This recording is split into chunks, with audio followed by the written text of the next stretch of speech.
Welcome back to another technical deep dive here in the debug zone. Today we're tackling a big question and breaking it down with insights from other users. Hopefully this clears up some misconceptions and helps you get the answer you need. So buckle up, stay a little curious, and let's jump right in.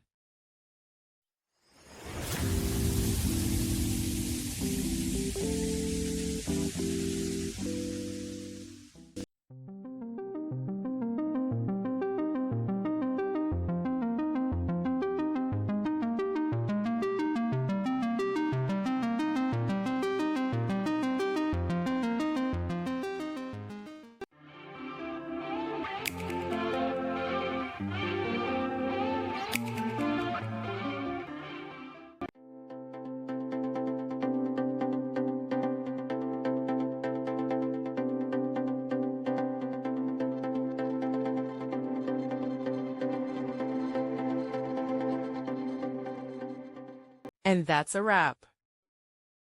I hope you found the answer you were looking for.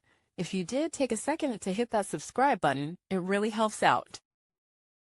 And let me know in the comments which solution worked best for you. See you next time in the debug zone.